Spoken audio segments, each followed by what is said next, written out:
Hey, good morning and welcome to Breakthrough Walls. I'm Ken Walls and I am your host. And today I have a very special guest joining us. You'll want to hear this story, so make sure you share this out and stay with us.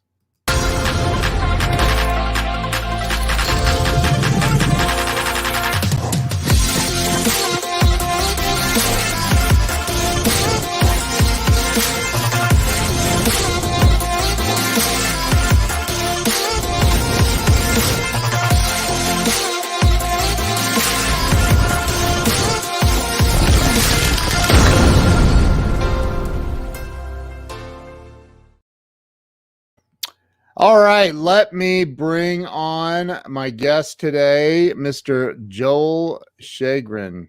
Joel, welcome to the show. Thanks for having me. Happy to have you here. You have a pretty interesting story, and I'm excited to hear the whole thing. This is all about helping other people and helping people get unstuck, have a breakthrough, and we are definitely live. So, Joel, why don't you start with telling everybody where you were born and raised? Southern Iowa, down in what my dad would call the Florida of Iowa. So the shape of Iowa is a little bit like the United States. Yeah. He was quite the PR guy. So it was nice growing up in a small town. And my dad was a funeral director, so I grew up in a funeral home. Wow. How was that? Pretty normal. You know, you don't know any different, right? So Yeah. it was an old mansion and half of the house was a funeral home. And I lived in the attic of one side of it up in a cupola. So it was kind of fun. Wow. It provided me to crawl out of a window and climb onto a flat roof and overlook the city. And it was a lot of fun. And this is in what town? Burlington, Iowa. Burlington, Iowa. Yeah. So Iowa is when you drive east to west or west to east, it's a pretty big state. And it's a lot of fun. From what I remember, I spent a month in Des Moines and traveled the state with the company I was with, and I remember it being really windy. It's a windy state. There's a fair amount of windmills. Electric windmills all throughout Iowa because of that. So yeah. So you grew up in a funeral home in Iowa, and you went through school. Did you end up going to college? I did. I went to a photography school. I took a year off of high school and just worked. Saved up some money. I went to the community college, and then I went off to a photography school. It's been my passion since 8th grade, and I'm still doing that. Wow. Yeah. So are you doing any videography or just still photography? Well, I've become a film director and producer and independent on that side. I still do the commercial work. Primarily for the advertising world. And I started doing the dual projects, if you will, the multi-purpose projects where you go out with both your still and your video and tell the stories for the corporate world, for the advertising campaigns, etc. So I started doing that early on. That was an interest of mine. I hauled a video camera before video was inside the cameras. I called up a client. It was a Gatorade project we were doing, an ad campaign. We had rented a couple of baseball teams, minor league baseball teams, to do the ad.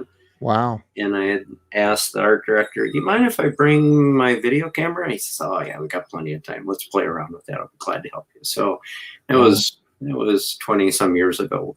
And I've been smitten. I love telling the story with motion as well.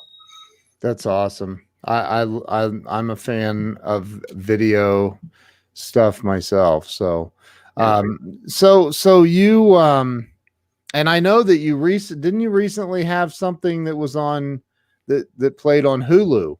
I did. It was an unusual story about people who race on frozen lakes in Minnesota. And it was race cars. Really? Yeah, so it's a 60-year sport or more. And I connected to a friend who was the president. He was a young kid, and found out his story, that it was really a transformational point for him. He had gotten in trouble with the law for his street racing lifestyle. And the judge gave him an opportunity to turn his life around instead of sending him to jail for 10 years. Wow. So he focused on his faith and on ice racing, and he got himself around a new set of friends. And we told a little bit of his faith story, but really it was about the history of ice racing. Wow. Big transformation story. It was really a lot of fun. So it didn't follow a traditional story arc, if you will, just because we had to mix in a little bit of his story to what the history arc would have been. But it was warm, and Hulu picked up on it and ran it for a year. And so I've got that under there. That was awesome. So, wow. That's pretty cool. So you have an IMDb page. You know, I've never set that up, I guess. Oh. I should. I should. Yeah. I've also won some Clios for advertising. And wow. Yeah. Well done. That's awesome. Yeah. So, you know, and although that's some really amazing stuff that you've done and accomplished, we're here to talk about some other things as well. But as your story unfolds in your life, at some point you got married. Yes. 22 years ago. Wow. Wow. And 22. So you were in college. Right? I just look young. Yeah, right. Yeah. So but you got married. You want to talk about what happened after college? Where did things go for you? Well, this is my second marriage. The first wife and I were together for 17 years. We did not have children. I think part of our story that she really that was hard for her was that and myself, we had three miscarriages and one stillbirth. And somewhere in the divorce, there was conversation about she never healed from that. And I don't know if I was the scapegoat or not, but anyway, she walked away from the marriage, and in a short period of time, that was hard. But in a short period of time, then remarried, lovely, lovely, wonderful soulmate. So we've been together 22 years. So wow, so that's awesome. Right out of college, right? Happy ending. Happy ending. You know, it's just life throws you curveballs, right? And you just pick them up and you run with them. I think Frodo was given the line by Gandalf, you don't plan your life, but it's how you handle it. I don't remember the exact line, but it was basically that, right? Which you have the opportunity to make a difference with. Yeah. Yeah. So eventually you had children, or?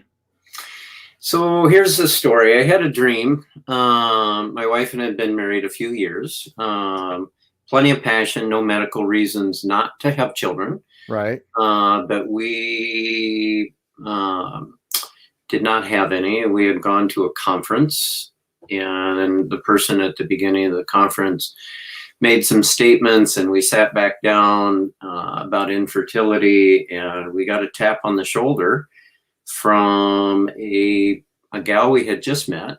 And my wife and I were not on an adoption list. We're not seeking adoption. It was really not on our radar because plenty of passion, no medical reasons, as I said. And I had a dream 6 months earlier that we would be unwrapping a little blanket, and inside the blanket was a little boy.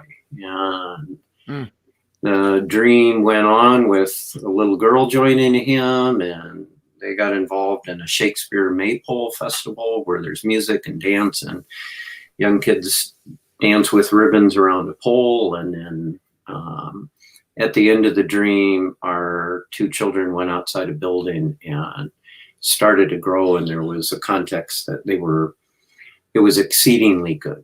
And I woke up from the dream thinking, two parts of the business, kind of selfish, narcissistic. And the 6 months later, we were introduced to this gal who tapped us on the shoulder at this conference and said, "Would you like to adopt?" And out of my mouth said yes without hesitation. And I remembered the dream as soon as I was in the process of saying yes. Wow. And a week later, we met the birth mother through this lady. She was working with the birth mother. And 2.5 months later, we brought Sam home from the hospital. And that was 18 some years ago. He's 18 and a half right now. So 2 years after we had Sam in the house, we had a phone call from the birth mother who said, we said, we'll take the girl. And we're in an open relationship. We love on her. But she was also consumed quite a bit of alcohol. And we were pretty naive to, it wouldn't have changed our decision, but we were pretty naive to what those potentials of what that alcohol had the potential of. I'm a little stuck on what I want to say. The potential issues that could be created because of the alcohol. So it's but we love on him, and there we are 18 and a half years later, right? So so a little bit of, go ahead. I'm sorry. No, I just said wow. That's so you had, at this point now, you had 2 children. Our daughter is 16 and a half. Yep. So from the same birth mother. Correct. Okay. Wow. Yeah. So we had 14 years into into Sam's childhood, there was an incident that happened that really, we were trying this therapy and that therapy because there were a lot of disruptive behaviors and unexplained sorts of things. And 14 years into his life, there was an incident that happened that really created a context for us to, maybe my wife, not me, wanted to explore if the alcohol had an issue. And I said, absolutely, let's pursue that and see if we can help him. And he was diagnosed with a ARND diagnosis, which falls under the umbrella of FASD, which is the world's #1 developmental disability. It's 300% more prevalent than autism, and nobody seems. You want to tell the audience what all those letters you just used stand for? Sure. So ARND is alcohol-related neurological disorder, and it's under the umbrella. There's 3, 4. Sometimes 5 under the umbrella of fetal alcohol spectrum disorder. So FASD. Wow. So it's usually referred to as, my son has a FASD, or my daughter has been diagnosed with an FASD. And FASD is not the actual diagnosis, it's the umbrella of conditions under the FASD. Wow. Yeah, I was totally like, what's FASD? I don't know. And living with the behaviors, we knew what the behaviors were, but we didn't know how to explain them. They were a mystery to us. He's a smart kid, athletic, just lots of gifts in the creative context, friendly, just great personality, right? But then there would just be unexplained issues of I don't understand this behavior, and then you kick into traditional parenting and don't disrespect me and yada yada yada, and that just pushes the buttons even further. So there's appropriate interventions to get the same results. It just is a longer road to get there. And are you talking about like I mean, what are some examples of clues that I mean, behaviors and like, and was there nothing earlier in the childhood that maybe raised any kind of a flag like this doesn't seem right? Yeah, so my wife thought about getting a diagnosis a couple of other times related to alcohol that she just didn't understand, or she didn't pursue it because, oh, it's a stigma. How's that going to help? Yeah. I vaguely remember those conversations. She was really the one driving those kinds of things. But what I've discovered is 85.6% of the kids are misdiagnosed. And it's ADHD, depression, anxiety, those kinds of common things. And those they're a misdiagnosis from the context that it's an underdiagnosis oftentimes. And you try to approach ADHD from a traditional ADHD perspective, Yeah. and you'll get nowhere. And their wiring is different. So the brain, the alcohol affects the brain, and I'm not anti-alcohol, but I am advocating there's an appropriate time to drink. Yeah. And there's most certainly a drink responsibly message. Don't drink during pregnancy, any amount, any time, because you just don't know. Right. It's like wind in a storm. Yeah. It's a fact that wind blows trees down and branches down, but it may or may not blow them all down. So it's a huge, huge gamble Right. to be drinking during pregnancy. So I'll sidetrack with that. But the alcohol during the pregnancy affects the child in three primary ways: cognitively, self-regulation, and then impulsivity. And the main behavioral issues come from the attack of the alcohol in our limbic system. So the limbic system's the internal components that make up the it's on the inside, so it's really well protected. But the alcohol, sometimes the hippocampus doesn't even develop in severe cases, or the corpus callosum doesn't even develop. So those aspects that make up the limbic system are highly compromised when the alcohol really affects the child. So it can come across as ADHD, but their endorphin level is not low. So you give them Ritalin, and behaviors accelerate because they already have dopamine. Yeah. But the way that the limbic system works is it just presents itself as that.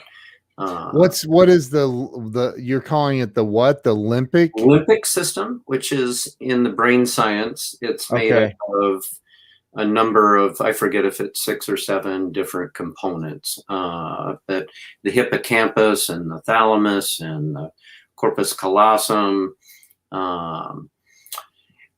Corpus callosum connects the two sides of the brains. And so when you and I are having a conversation and the hippocampus is deciding what to store in long-term memory. Gotcha. And so it transfers it from one side of the brain to the other. I'm not an expert in that area, but that's what I understand happens. Yeah. So they really have trouble with short-term memory. So you put them in a school setting, they may learn a math equation and do really well on a Monday, but on Tuesday they may not remember it. Wow. And I'm learning that there's all sorts of educational tools that are much better for all students, right? And now our kiddos that have this FASD, it's 1 in 20 school kids in 2018. And the epidemiologist says that that's conservative because it's peer reviewed. Wow. It was 4 different studies, one in an inner city, major inner city, a mountain town, a Midwest town, and a suburb. And conservatively 1 in 20. And with COVID, we've most certainly have an increase in alcohol consumption. And so it's it's going to be sad to see some of those results. So, so your child might have a processing speed, maybe one way to determine that, or ADHD. And so if alcohol is suspected, yeah, it would be good to find some help to see if it actually may be beyond just ADHD. So what? So this is a pretty common issue, it sounds like, and sadly, it's an avoidable issue. But being a recovered alcoholic myself for almost 19 years, I can say that, you know, there's an alcoholic does not realize what they're doing. I mean, you know, it's a weird disease. I can say that for sure. So what are, so you see these behaviors, your wife is aware enough to say, hey, let's dig deeper into this. This could be alcohol related. And where do you go? I mean, who do you go see? A neurologist? I mean, who do you see about something like that? Well, you get a neuropsych done, and the issues behind there aren't enough clinics to really, and enough understanding. We had Sam in therapy after therapy, and none of the professionals recognized this. Wow. Yeah. We had a litany of help, and the closest we got was trauma related to the adoption for an intervention. So, wow. Yeah, Minnesota fortunately has a nonprofit that's really leading the way on this issue. And so we had gone to them, and they used the University of Minnesota, somebody that can do the neuropsych evaluation. They subcontracted that out, and that got us going in the right direction. And, you know, we had this dream, as I mentioned. It was like, well, he's supposed to do really good at the end of the dream. Yeah, right. You're just devastated. Yeah. Because it's like opening a can of worms. It's a complicated mind map of where you even begin, because if you do this, it means these 5 things can happen. Or if you do this, these 5 things can happen, and these might be connected. And what I'm speaking about are other services and other help. And so 2 years after his first neuropsych, we had a second one done. They encourage you to have it done every 2 years. And we went to a different organization at this point. We're a little more educated about the issue. And they cleaned a lot of the neuropsych up, so to speak, and included autism. And it's not classic autism, but it presents itself as though it is. The behaviors are identical because of just the way the brain function has been rewired. And so in that context, that opened up doors for intervention because of the autism. So autism is funded federally at $700 million per year that can be distributed through the different states. FASD is not really even understood. It's not on a IEP, which is a school individualized education plan. It's not even recognized on that. And FASD is funded at $17 million. So here it is 3 times the prevalence. Wow. As autism, and severely under. And I think autism should stay where it's at and even be increased, but we most certainly need some help with services and some education that goes hand in hand with this issue, so our kiddos can be helped. My question, Joel, is how, what is the litmus for determining FASD or one of the, which is, I know, the umbrella, but how do they determine that it's not autism and it is FASD? I mean, is there some sort of a genetic marker that they're looking for? Is there a chromosome that's, I mean, what is it that how do they determine that? Well, I can't tell you the science per se. And when I say I don't think Sam has classic, his presentation, it really doesn't matter. The fact that you're able to go through a series of questions and parent input to get that psych evaluation. How he presents himself is he's highly rigid. Okay. And that's oftentimes in the case of autism. Very, very concrete thinking. Socially not really adaptive. So he scores like a 98 for body cues. Yeah. Really perceptive. You can read my face if my back's to him. I mean, he's just highly able to pick up on these cues, but he scores 2% on how to interpret those. So wow. Yeah. So highly, highly vulnerable, just like any other child with FASD or with autism. So there's often a chart, if you were to take a square and divide that into 4 sections, and you've got your chronological age, and he's 18, and now you have your emotional age, your cognitive age, and your I'm slipping on the 4th one at the moment. It'll come to me, but just the social, cognitive, and emotional. There you go. Yeah. And then the chronological. 18, socially, emotionally, cognitive are much lower. Wow. And so put an 18-year-old in the hallway of a high school when their emotional and psychological ages, 7, 8, 9. Yeah. Spells disaster, and we write it off as bad kids. Right. And they're desperate. They're really aware of their disability, whether or not they agree with it or not. The kids are? Correct. Wow. Well, oftentimes it'll be, I don't have that.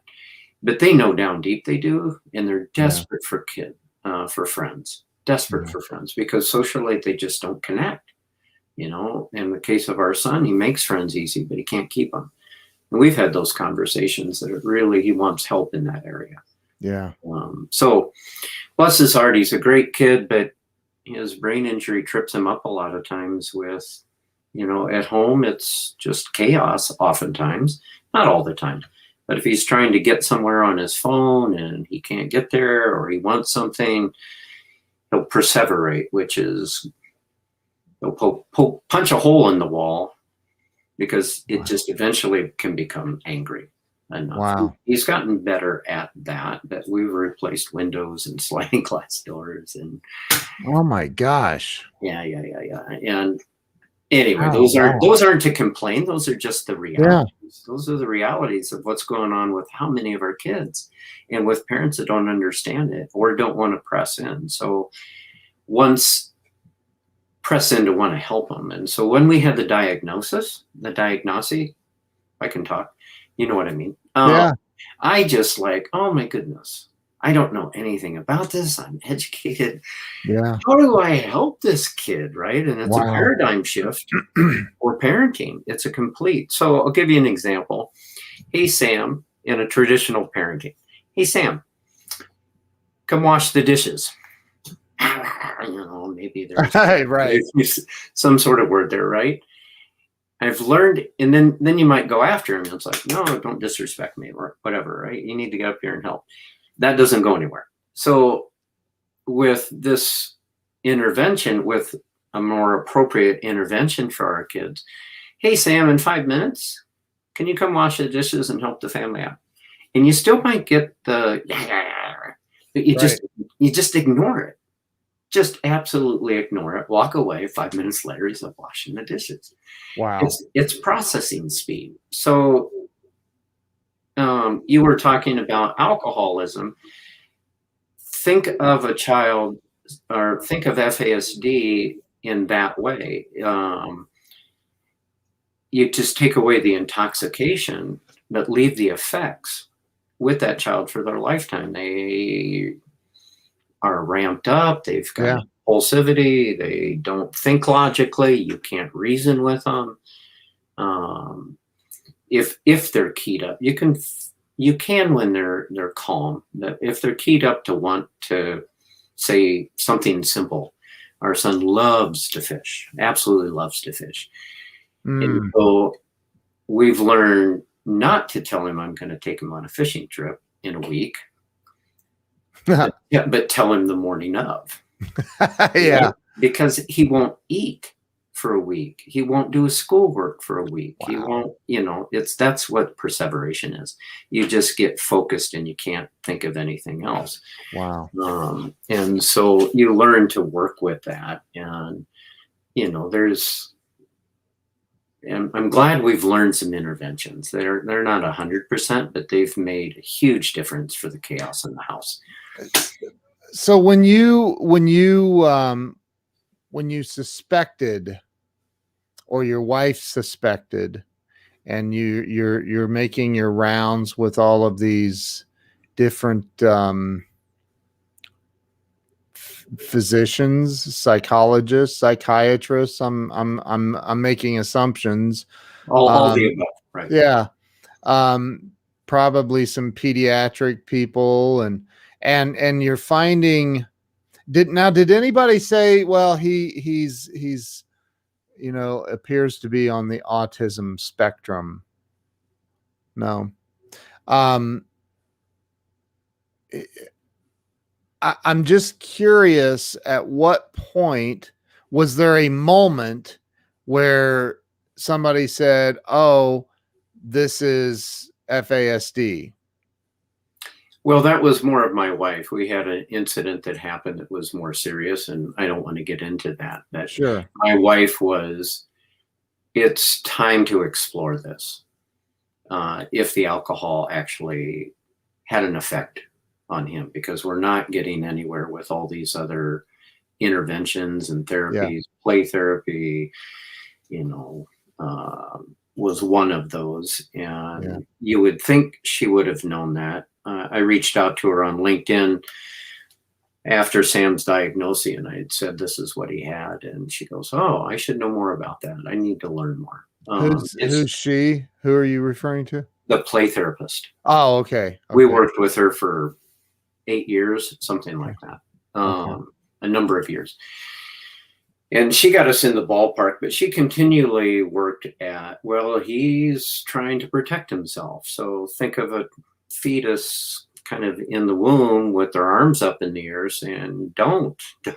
Yeah. They're literally trying to protect themselves when they come out of the womb in the same way.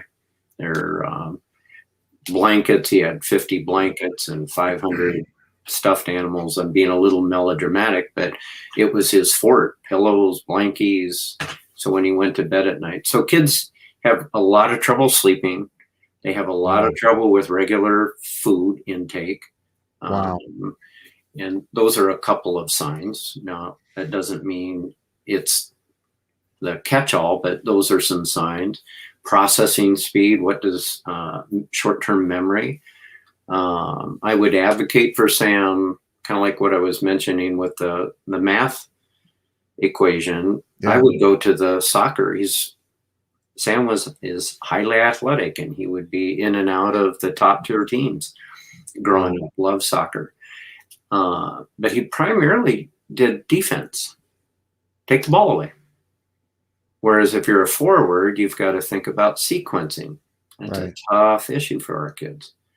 Is if I do this, then I have to do that, and then I have to go do that to get the ball in. He eventually, when he got older, because of repetition, could do those things. And he was quite a good forward at one point, but for years and years, he didn't even want to try. Right. He Right. wanted to just take the ball away. Well, I would go to the coach and I say that once we knew the diagnosis, my son has FASD. And they go, what's that mean? And I said, well, what it means for you is on Monday when you teach him and coach him, he may not come back on Tuesday and remember that.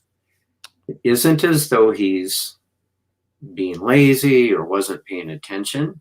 It's his memory can't get there. So just be patient to do the repeat, right?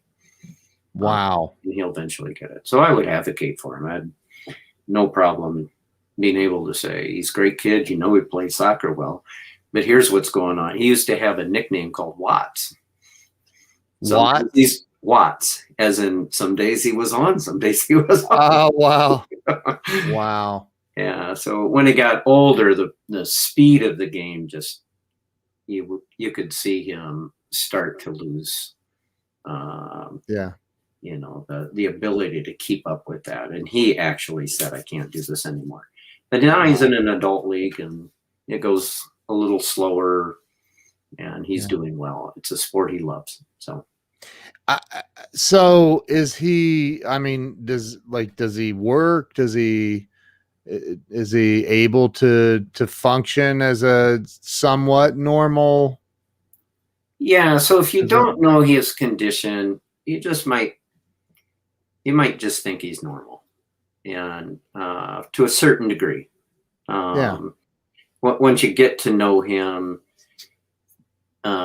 his employer, he's got a vocational coach that'll stay with him because we did get an IEP, and that travels with you till you're 21. And the vocational coach would call the employment and say, just make sure that you give him one thing to do at a time. Yeah. So that was helpful. So we feel pretty darn successful in that he's graduated from high school.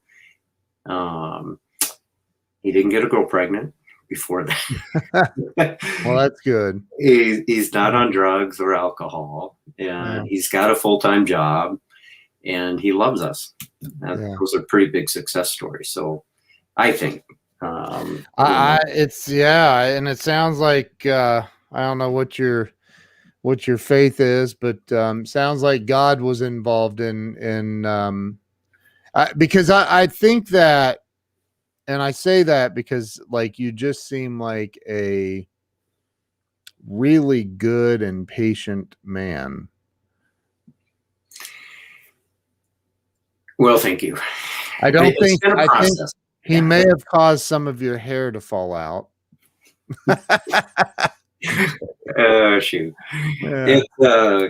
That's a whole nother story. I just was reminded of our 10-year high school reunion when they did their little high school. This is way off subject, but part of my personality has been shaped by Sam, because they called all of those people who lost the most hair up at our 10-year reunion. Oh, wow.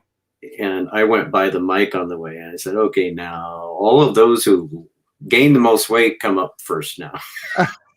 It's like I have any control over it. I know. I was reminded of a friend that I just got together with. But that's been my personality, right? And so it's been a real, bless Sam's heart. He's really helped shape me. Wow. You know, there's a scripture that says, be completely humble and patient. Be completely humble and gentle. Be patient, bearing with one another in love. Well, that applies to mental health and a disability as much as it does to the context of racism or Jews and Gentiles that was being spoken of at the time. So faith has played a huge part in this, and it's taken its toll in a good way on character development. Yeah. Because you just want to press back with this behavior, but you have to constantly be reminded it's a brain injury. It's a brain injury. He cannot function the way that you expect him to. And what's really hard is he's intelligent and creative, et cetera, but when he gets into his moments, you have to constantly, in those moments of 1 o'clock in the morning, yelling and screaming at you to get back onto the internet, that is not a safe place for him. He has no no reality of what that is. And just at those hours in the morning, you're just like, Lord, I need help to stay calm. Yeah. You Wow. know? And bless his heart, he's a great kid. But we most certainly experience what a lot of other parents that are in isolation. It's a very isolating because of his age mixture, as I was talking about. He's younger mentally and socially than he is physically or chronologically. And so you have to constantly remind yourself he's 18 with all of the normal physiological testosterone flowing through his veins. Yeah. But he's thinking like a 7-year-old. And so he's going to explore like a 7-year-old. Wow. Right. And so that's not a good mix. So you have to watch. You know, I sit here and I hear all of this and I think,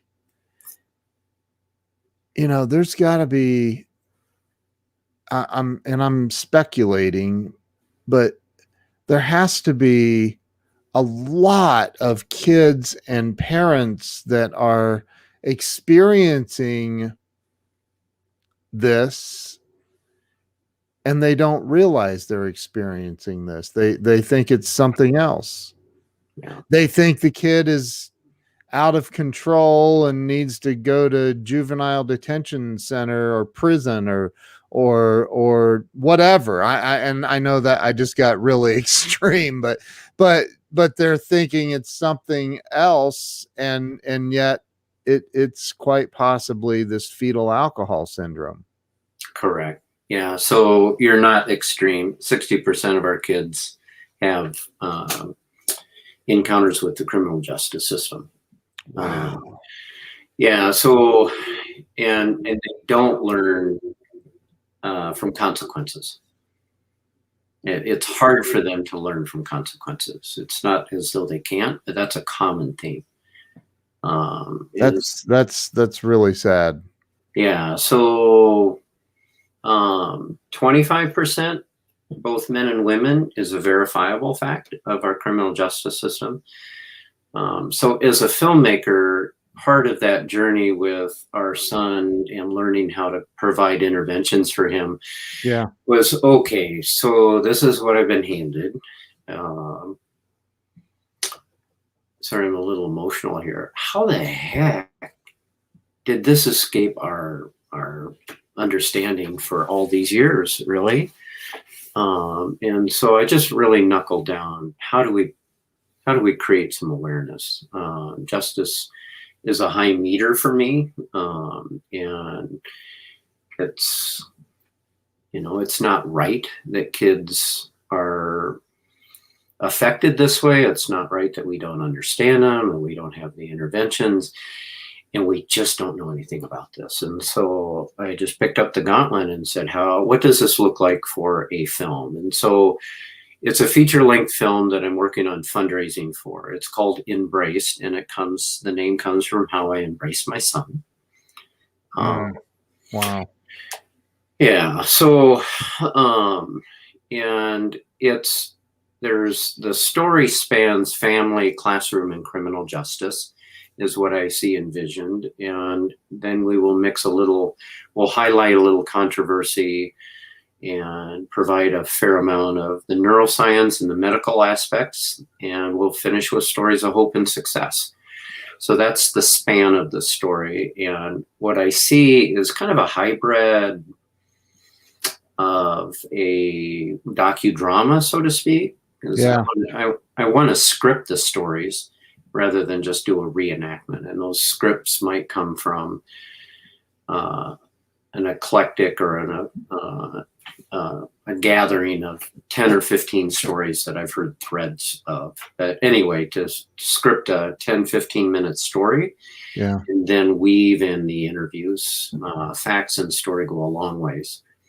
And between those 3 stories and the rest of what I plan to cover creates the feature-length documentary. And I'm been very planful of that because we can also extract the family aspect as a 20-minute educational segment. So the mom who wants to advocate at the PTA or the church group or a social worker, etc., they've got a 20-minute educational piece they can use as part of that as their talk.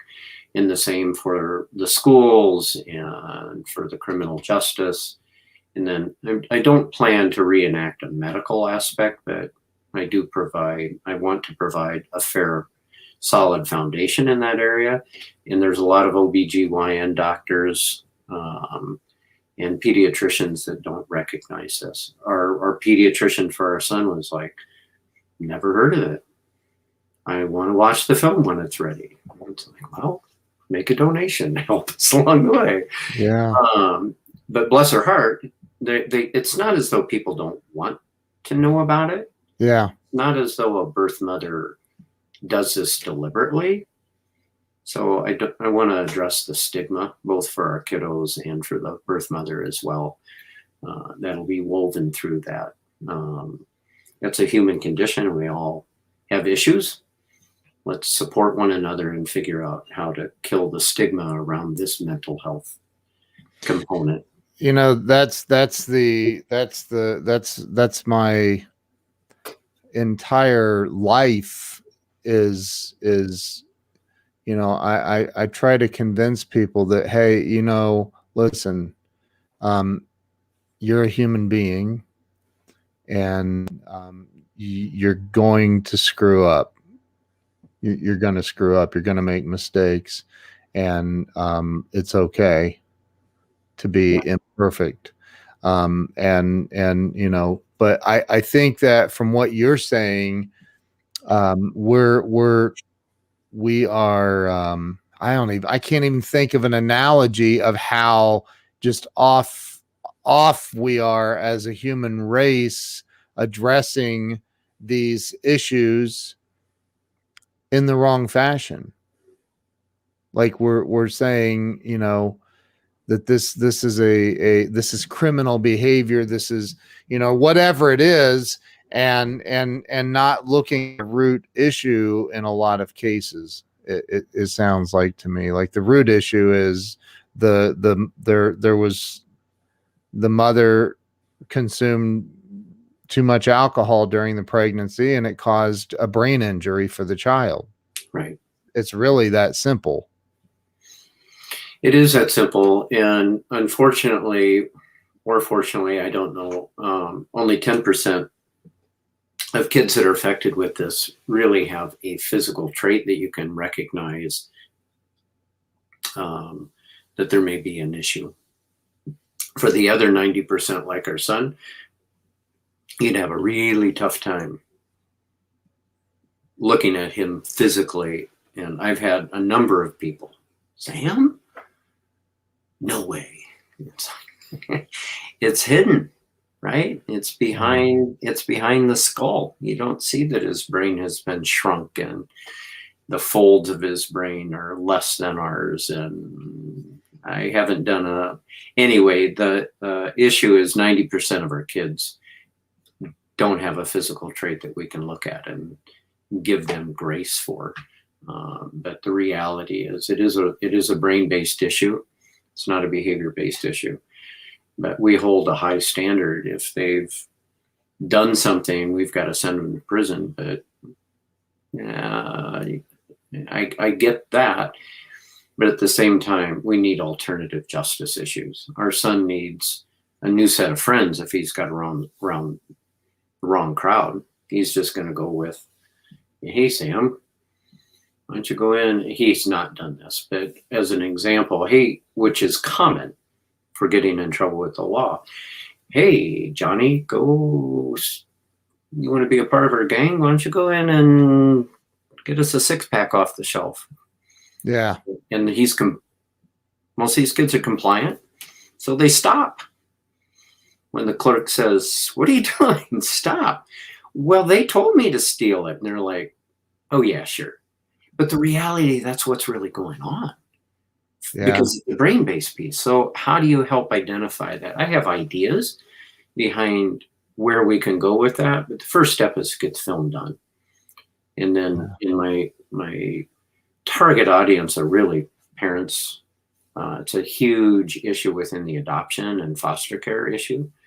Well, Joel, I mean, I'm going to say this again, your son, and now before I say what are there any issues with your daughter?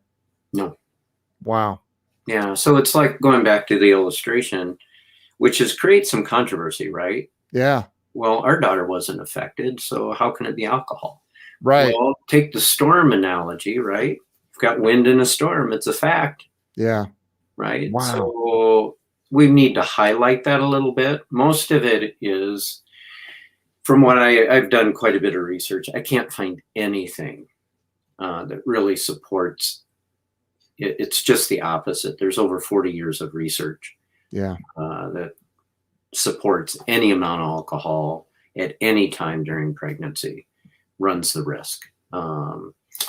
And so it goes to that context that wind in a storm blows down trees and branches, but it may not blow them all down. But it is a fact that wind in a storm blows trees down. Yeah. So it's it's an organic. The fetus is organic. The birth mother may ate different. It's a different birth father, different resistance. So we don't know. There are cases of twins. Studies of twins where one was affected and one wasn't. Wow. Yeah. So, your son ended up, God knows what he's doing. How about I just say that? He could have put your son in an environment where the parents weren't you. And the behavior of your here's a very dear friend of mine, Dr. Laura. She's a nurse practitioner, but she's an amazing lady, and she knows her stuff. But I think that God put him in the right place. Let me just say that, because you seem to have just some amazing patience and yeah. Well, I've pretty much put all of the career. I mean, I haven't put it aside, but I have, in the context that I don't pursue the advertising world the way that I used to. I was prolific at what I did. I was booked 3 months in advance. I'd fly 250,000 miles a year on one airline. I was busy, plus all the other airlines and travel, etc. All of that went on hold to help him. And I don't know that I would change any of that. And the challenges most certainly are there. And I'm not perfect. There's times it's like, shut up. Right. I'm human, and it's just eventually when you're getting pecked at for hours on end, it's unfortunately those patients run out at times. But I wouldn't change it, right? And now I've been given this privilege of, all right, I'm a filmmaker, and let's make a difference here. And let's take up the baton or the gauntlet or whatever analogy you want to use. And it doesn't mean the challenges have gone away, but I wake up each morning and I'm excited.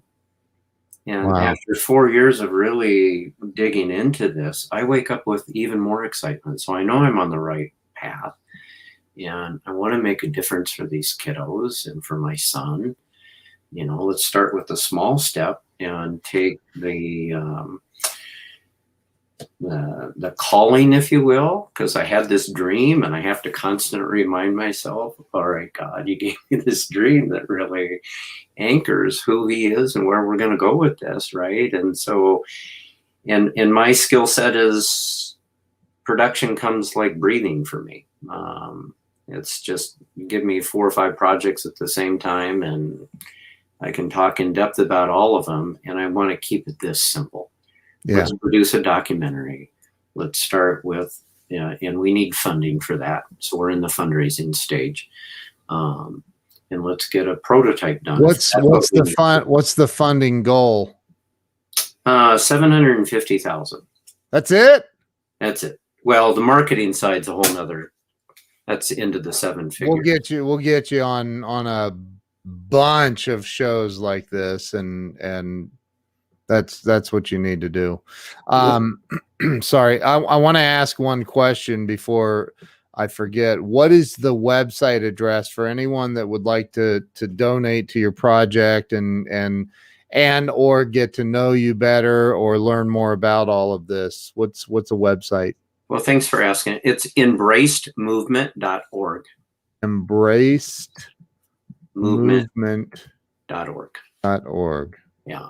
And I need help in all of those, because I'm wearing the hats for the website and trying to do fundraising, and that's not my gifting, so to speak. So if somebody wants to volunteer to help with those kinds of things, I need some help with that. I've got ideas of what how to help get people that want to participate involved. We need volunteers to get us going. But the documentary budget is a little higher than a normal documentary. But part of that is I want professional actors to act in these short films. I want some celebrities involved. There's a long list of celebrities that probably have this issue. I'm not going to name them right now. Yeah. But have this issue, and can we get them involved? And some of that takes at least covering a stipend and some expenses around that. I have some ideas of how to stream this for free with a sponsor, and then make the product available so that people can purchase an educational segment for $10 or whatever it might be. If they're so I want to make it really affordable, but my goal is really to reach 5% of the US and Canadian population. Our issue is 5% of our FASD is 5% of our population, 1 in 20 kids. Right? Well, I think that we should raise that goal to like 40%. And because I think the at the end of the day, the more people that know about this, the better the chance that we can have a really, really positive impact in the world. Well, absolutely. And so my goal is, I've been building an international network with the nonprofits through Zoom and casting the vision. Let's have online watch parties with your followers for your nonprofit, and use the film as a fundraiser on their behalf as well. And so we've built, we're starting to pick up some momentum with podcasts like this and getting featured in blogs and writing. And I've been interviewing. I'm probably close to 40 interviews from around the world through Zoom. When the pandemic hit, let's not slow down. Let's just do it a different way. I'm not going to use the visual, but I'm looking for stories. And I'm looking for connections, right? And so Zoom has provided that. I am to reach some of those aspects, I would, and target audiences, I really need help in, if we're going to have success, we really need to connect with the professional associations. And again, it goes back to, I've got the vision, but my time can get interrupted by my son's schedule. Some of it natural, it rains, and he works at a outdoor wholesale landscape. So he's running a Bobcat, and if it's muddy because of rain, he comes home, right? So, and then I'm not able to do this call or that call or et cetera, et cetera. I need connections to celebrities who may want to speak out on this issue. I would love to have a celebrity that's celebrating sobriety to be the host for this film. Yeah. And that's part of what their budget goes for, is to pay, you know, some sort of 10 cents on the dollar or cover their expenses, etc. But who better could address somebody as a host than celebrating sobriety Yeah. to Yeah. for the prevention side, right? Yeah. And bring their influence with them. And so those are the kinds of things I need help with. And so it's not just finances, but it's also other types of resources and volunteers that can help us in those areas. But how do we reach the school association professionals so that we can reach that target audience, and in that, and the professional psychiatrists and therapists and all of those types of other associations. It's layers, and I'm excited, and we're making progress here. So there you go. And I think you froze up, Ken.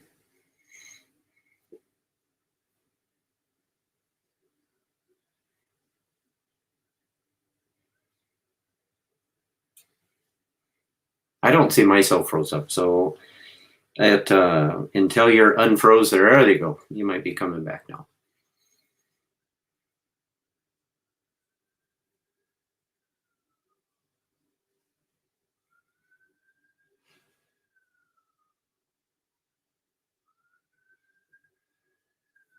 Sorry, it looks like Ken froze up here. So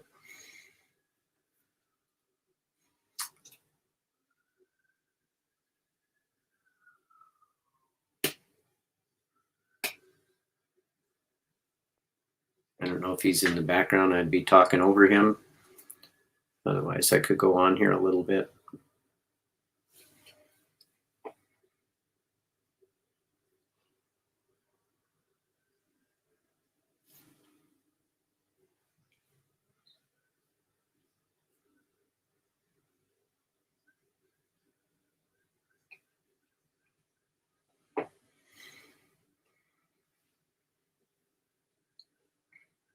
I'll go ahead and say a few things. If you're sensing that you may know somebody or have a child that you're just not, Oh, here you go, you unfroze. I'm so sorry. My internet went out. I don't know what happened. This Well, happened the other day too.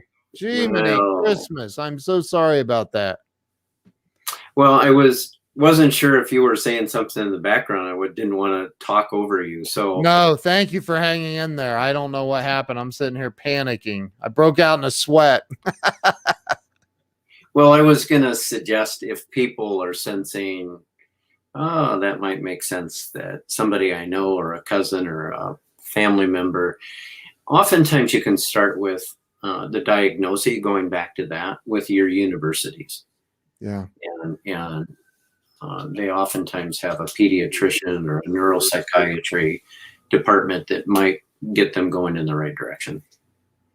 Well, you know, I think that here's the thing. I truly believe that you are on an you have a great mission.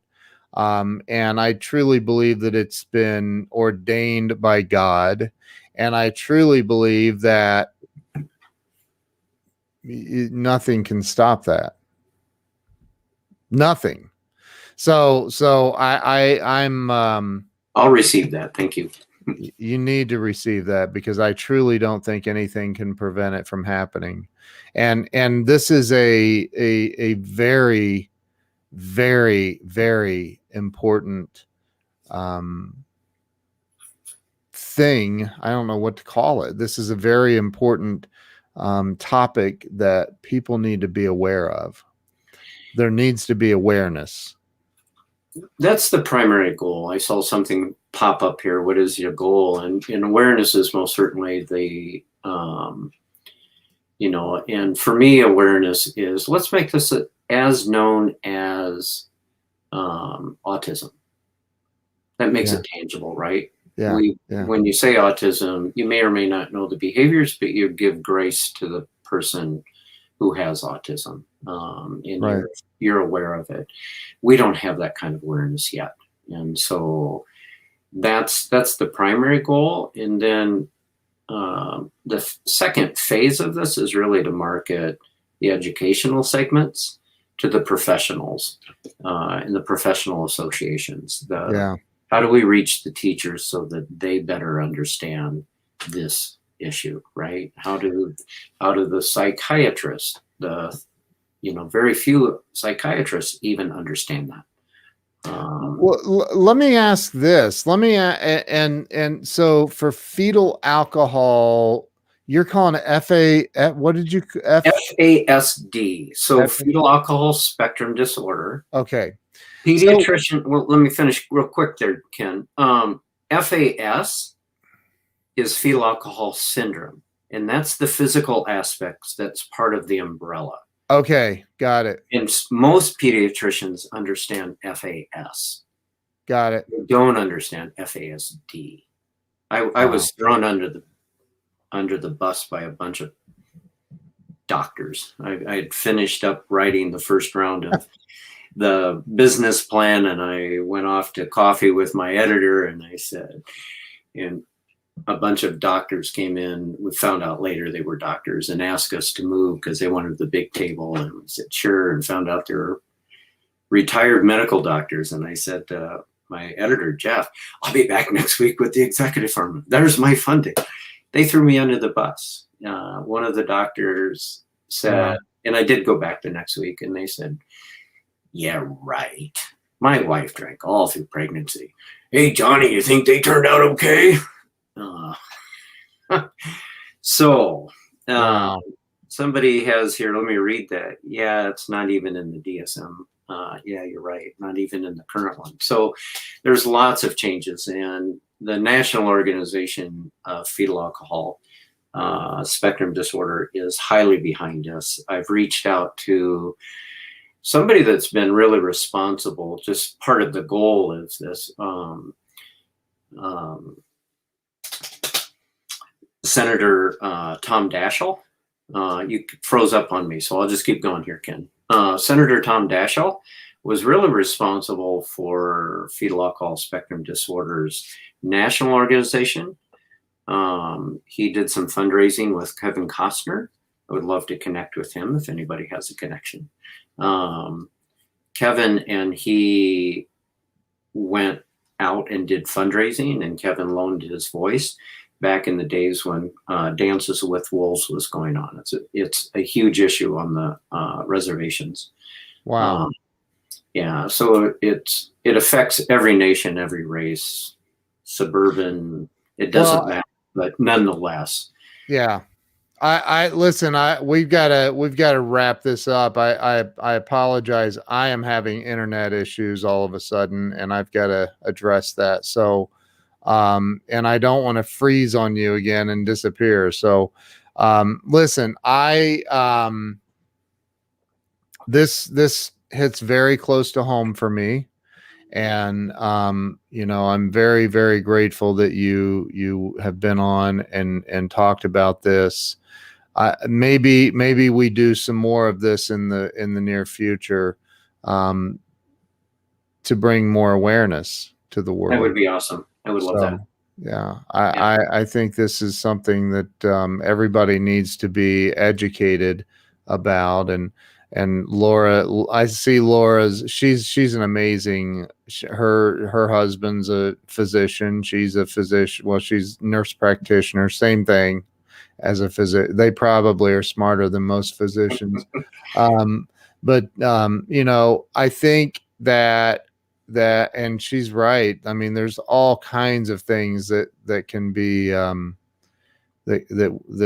can be targeted to bring education or awareness to the world, because I don't think most people understand this and the level of intensity, like how big it is.